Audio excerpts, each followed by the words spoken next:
Sistema fotovoltaico voltado para embarcações e motorhomes.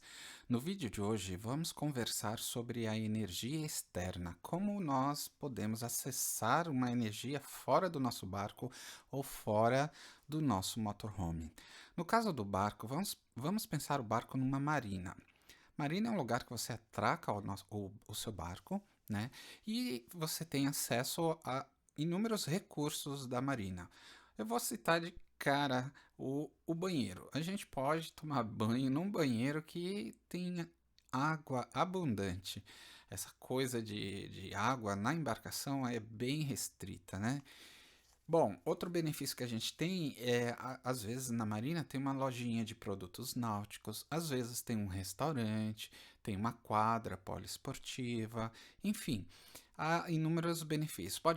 A marina fornece para a gente também uma mangueira com água doce para a gente encher nossos tanques de água, mas eu quero falar aqui que a gente pode também usar da marina uma tomada de cais, né, que a gente fala.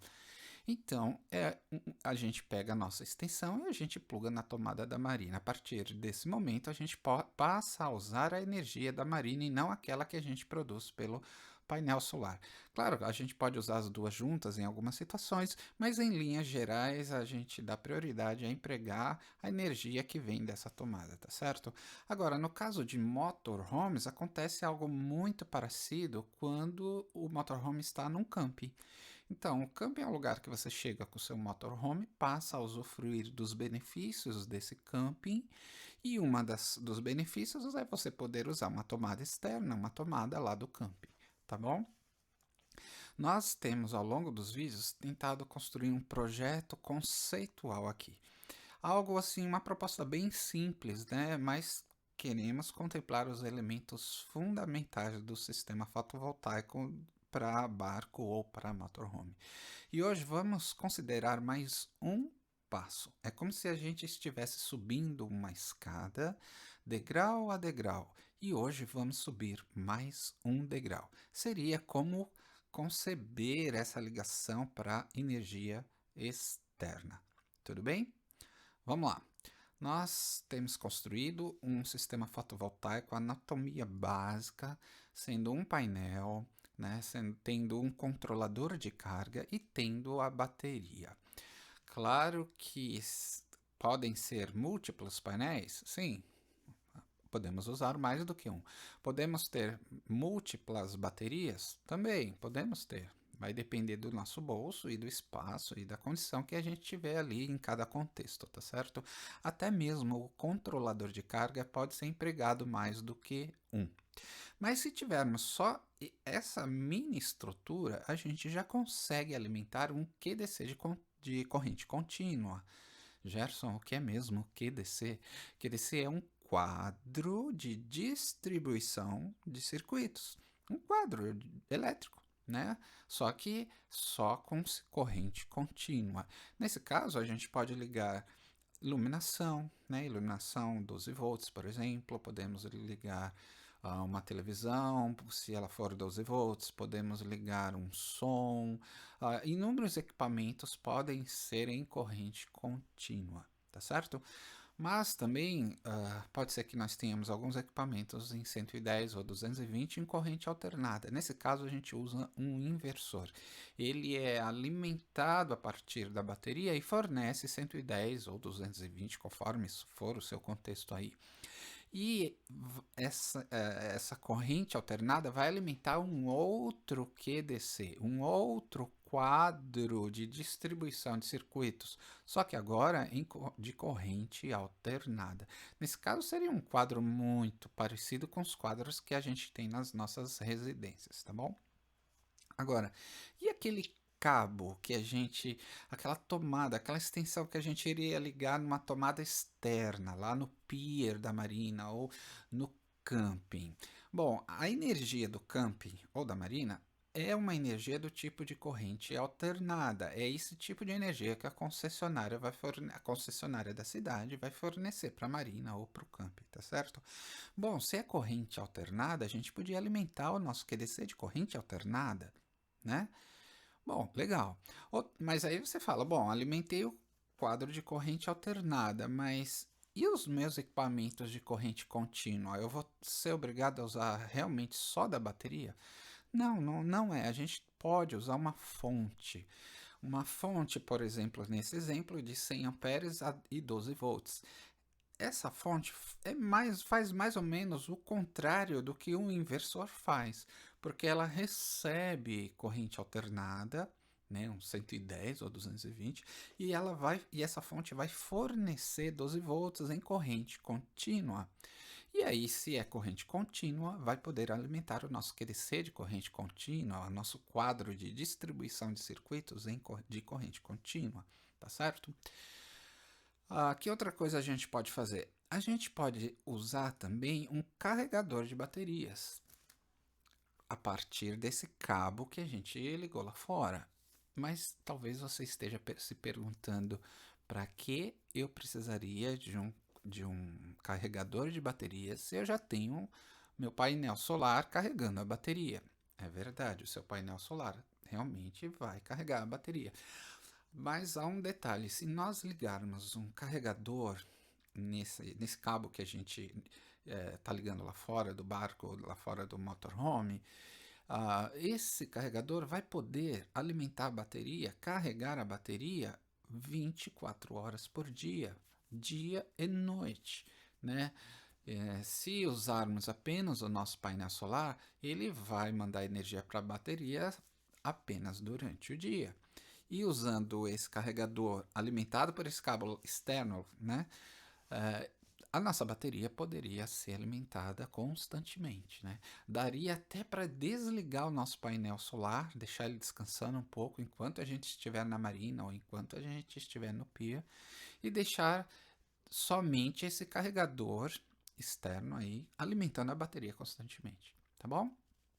Bom, fechamos o nosso sisteminha aí. Agora a gente precisa conceber os dispositivos de proteção.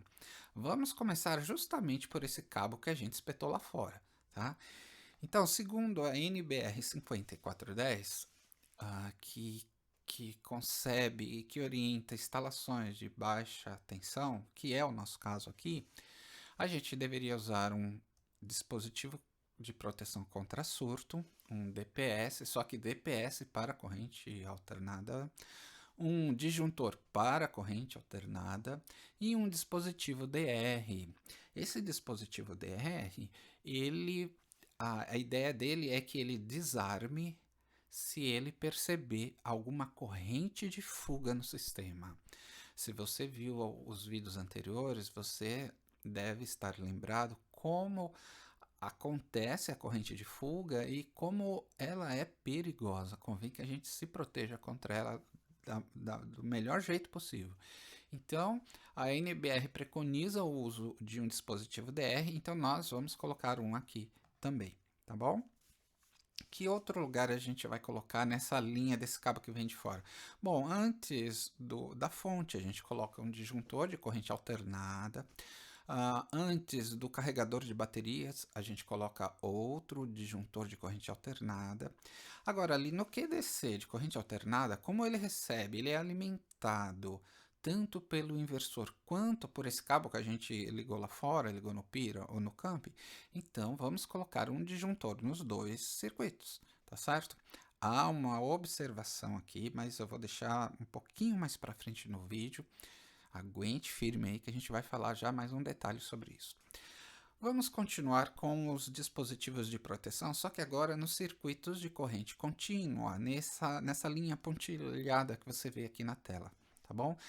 Entre o painel solar e o controlador de carga, o que se usa? Se usa um DPS, só que para corrente contínua. Se usa um disjuntor para corrente contínua também. E fusíveis. Fusíveis não são obrigatórios, né? A norma 16690, ela preconiza como obrigatório o uso de fusíveis se a gente tiver múltiplos strings, se a gente tiver múltiplos painéis solares. No caso da gente ter um ou dois, não seria o caso. Nós estamos empregando os fusíveis aqui apenas como uma proteção redundante, tá certo? E também sabendo que os fusíveis, principalmente os de ação rápida, ultra rápida, eles reagem bem mais rapidamente do que o próprio disjuntor, tá bom? E entre o controlador de carga e a bateria? Aqui a gente pode usar também disjuntor e fusíveis, ou só disjuntor, ou os dois, tá bom? Que outro lugar? Bom, a gente no QDC de corrente contínua, como ele recebe, como o QDC é alimentado tanto pela fonte quanto pela bateria, a gente coloca um disjuntor em cada um desses circuitos, tá?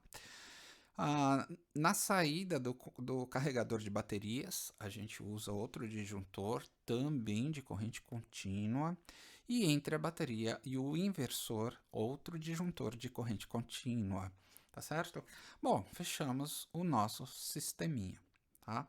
Agora vamos para a observação que eu comentei. A primeira observação, eu coloquei esse círculo de cor lilás aí, e essa chave, esse disjuntor aqui, ele só pode ser aberto ou desarmado se o disjuntor do painel solar estiver desarmado também. Porque se não for assim, a gente desarma esse disjuntor entre o controlador de carga e a bateria. Mas o controlador de carga está enxergando livremente o painel, normalmente queima o controlador de carga. Ele precisa que estar sempre vendo a bateria, tanto que a gente liga primeiro a bateria para depois ligar o painel, tá? Então é só uma atenção aqui nessa coisa. A outra observação é lá no QDC de corrente alternada, dê uma olhada ali.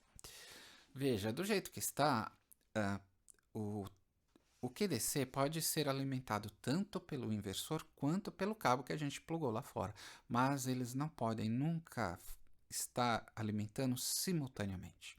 Então, esses disjuntores, a gente só pode ligar um desses dois disjuntores se o outro foi primeiramente desligado, tá certo? Se a gente ligar os dois simultaneamente, o inversor vai se comunicar com a rede externa e normalmente queima o inversor, tá? Então, bastante atenção aqui para a gente não queimar à toa o nosso inversor. Existe até uma chave chamada chave de transferência, que é como se fossem esses dois disjuntores aí, só que colados um ao lado do outro. E essa chave de transferência, ela tem um mecanismo tal que nunca deixa os dois disjuntores armarem simultaneamente. Sempre quando arma um, antes dele armar, ele desarma o do lado. Tá certo? Então é uma forma de a gente evitar um desligamento equivocado por engano, sem querer, e queimar o inversor, tá? E a última observação que eu quero fazer é ali no quadro QDC mais de corrente contínua. Como o nosso QDC está sendo alimentado pela fonte, a gente não precisaria usar a bateria. Então, podemos desligar a bateria, deixá-la simplesmente carregando no tempo que a gente estiver no camping ou na marina, e usarmos a fonte, só a fonte que está sendo alimentada por aquele cabo que a gente plugou fora do barco ou fora do motorhome, tá bom? E aí, acabou tudo? Não, tem o aterramento, né? Então a gente precisa conceber um barramento que vai estar interligado ao eletrodo principal de aterramento, e todos os equipamentos devem estar nesse barramento, tá? Agora sim, nós aterramos todo o sistema, tá certo? Agora eu quero convidar você a participar do nosso Telegram, do nosso Element, do Instagram, tá bom? Nós temos um grupo só sobre elétrica de motorhomes e barco. Eu convido você a participar, a deixar sua opinião, ou para a gente conversar, para a gente se ajudar mutuamente, né? Ou tirar alguma dúvida de algo que eu não tenha explicado aqui no vídeo, enfim, tá bom? Esse canal, esse grupo, nesse canal você é bem-vindo, tá bom? Temos também um canal só sobre vida náutica. Se você tiver curiosidade de saber como é a vida no mar, nós contamos algumas histórias ali também, tá bom? E aí, você acha que vale um like? Você acha que, se você quiser comentar alguma coisa, deixa o seu comentário aqui, tá bom? E se você achar que é legal compartilhar, alguém pode ver esse vídeo e se beneficiar, então compartilhe com essa pessoa, tá bom? O link das nossas mídias sociais na internet estão na descrição do vídeo, né? E eu espero você no próximo vídeo. Vai ser bem legal mesmo. É isso aí.